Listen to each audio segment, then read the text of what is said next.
اهدنا الصراط المستقيم. السلام علیکم ورحمۃ اللہ وبرکاتہ۔ وعلیکم السلام ورحمۃ اللہ وبرکاتہ۔ الحمدللہ رب العالمین والصلاة والسلام علی رسولہ الکریم، اما بعد۔ الحمدللہ ہم نے گزشتہ کئی مجلسوں میں حج سے متعلق بات چیت کی ہے۔ شیخ، آج کی مجلس میں سوال یہ ہے حج سے متعلق کہ حج کے ارکان کیا ہیں اور ارکان سے مراد، رکن سے مراد کیا ہے، اس چیز کو بھی واضح کریں۔ بسم اللہ الرحمن الرحیم، الحمدللہ رب العالمین والصلاة والسلام علی رسولہ الکریم، اما بعد۔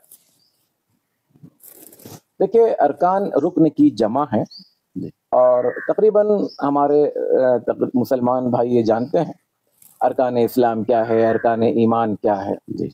رکن عربی میں پلر کو کہتے ہیں۔ اچھا، یعنی کوئی بھی عمارت جس پر کھڑی ہوتی ہے اس کو رکن کہتے ہیں۔ اگر وہ رکن ہٹا دیا جائے تو اس عمارت کا وجود خطرے میں ہوتا ہے یا ختم ہوتا ہے۔ تو ارکان حج کا مطلب بھی یہی ہے کہ حج کے کچھ ارکان ہیں، اگر ان میں سے کوئی ایک چیز کا بھی بندہ اس چیز کو نہ کرے تو حج ہوتا ہی نہیں۔ یعنی رکن کا نہ ہونا اس مکمل عبادت کے نہ ہونے کے برابر ہے۔ اب ارکان حج کتنے ہیں، اس میں علماء کے درمیان میں اختلاف ہے۔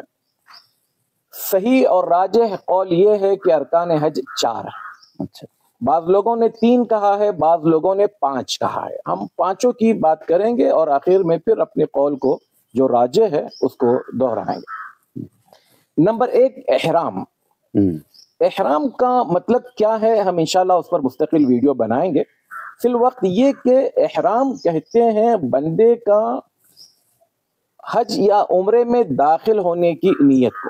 اچھا، اب اس کو ایک موٹا اس میں اگر ہم سمجھنا چاہیں تو جیسے نماز میں تکبیر تحریمہ ہے، ایسے ہی احرام ہے۔ بعض لوگ یہ سمجھتے ہیں کہ احرام مطلب 2 چادریں۔ ارے بھائی، خواتین پہ تو وہ 2 چادریں ہے ہی نہیں۔ بالکل۔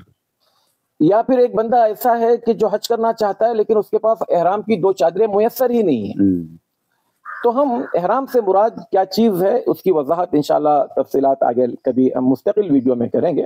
یہاں پر یہ کہ بندے کا حج کی نیت سے داخل ہونا، تلبیہ پڑھنا، نیت کرنا۔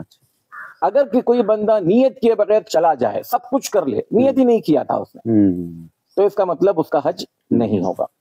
دوسری چیز وقوف عرفہ، یعنی 9 ذی الحجہ کو ظہر کی نماز کے بعد سے لے کر غروب شمس تک بندہ عرفہ میں وقوف کرے۔ ظہر میں نہ پہنچے، لیٹ ہو جائے تب بھی جائز ہے، مطلب اگر کسی مجبوری کے تحت بندہ لیٹ ہو جائے تو وقوف عرفہ یعنی 9 ذی الحجہ کو بندے کا عرفہ کے اندر وقوف کرنا، قیام کرنا، رکنا۔ اللہ کے رسول صلی اللہ علیہ وسلم فرماتے ہیں الحج عرفہ، اصل حج عرفہ ہے۔ جس نے عرفہ کا دن نہیں پایا یا عرفہ میں جا کر وقوف نہیں کیا اس کا حج نہیں ہوگا۔ تیسری چیز ہے طواف افاضہ۔ طواف افاضہ یعنی بندہ جب عرفہ سے واپس آتا ہے، مزدلفہ میں رات گزارتا ہے، تو 10 تاریخ کو جو طواف کرتا ہے اس کا ایک نام طواف افاضہ ہے۔ کچھ لوگ اس کو طواف زیارہ کے نام سے بھی یاد کرتے ہیں اور کچھ لوگ اس کو طواف رکن بھی کہتے ہیں۔ نام الگ الگ ہیں لیکن وہ جو طواف کیا جاتا ہے 10 ذی الحجہ کا، یہ حج کا رکن ہے۔ اگر کسی نے یہ ادا نہیں کیا یا یہ طواف نہیں کیا تو اس کا حج نہیں ہوگا۔ اب چوتھے نمبر پر ہے سعی، یعنی صفا سے مروہ اور مروہ سے صفا کے درمیان میں 7 چکر لگانا۔ یہ ابتدائی تو 3 ہیں، یہ سب کے پاس متفق ہے، یعنی سب اس کو مانتے ہیں کہ یہ تینوں رکن ہیں۔ اب جو چوتھی کی ہم جو بات کر رہے ہیں سعی کی، یہ احناف کے نزدیک واجبات میں سے، یہ رکن نہیں ہے۔ اب واجبات کیا ہے اور اس کا مطلب کیا ہے ہم اس کو انشاءاللہ مستقل ویڈیو میں لیں گے، لیکن چوتھا جو رکن ہے اہل سنت والجماعت کے پاس، حنابلہ کے پاس، امام احمد بن حنبل وغیرہ کے پاس، تو وہ سعی ہے۔ اب 5واں جو رکن ہے وہ ہے مزدلفہ میں رات گزارنا۔ بعض ائمہ کے نزدیک، بعض علماء کے نزدیک مزدلفہ میں رات گزارنا بھی ایسے ہی ہے جیسے عرفہ میں دن گزارا جاتا ہے۔ اگر کوئی بندہ مزدلفہ کی رات یعنی 10 تاریخ جو دوسرے دن آنے والا ہے، 9 تاریخ گزرنے کے بعد اور 10 تاریخ کی صبح آنے سے پہلے کی درمیانی جو رات ہے، یہ اگر مزدلفہ میں نہ گزاری گئی تو بندے کا حج ہی نہیں ہوتا۔ تو یہ پانچویں چیز ہے جس کو بعض لوگوں نے رکن مانا ہے، لیکن جو زیادہ صحیح قول ہے، راجح قول ہے، جس کو عرب علماء وغیرہ نے بھی زیادہ ترجیح دی ہے، وہ یہی ہے: احرام، نمبر 2 وقوف عرفہ، نمبر 3 طواف زیارہ یا طواف افاضہ یا طواف رکن، جو بھی آپ نام دیں، چوتھا صفا اور مروہ کی سعی۔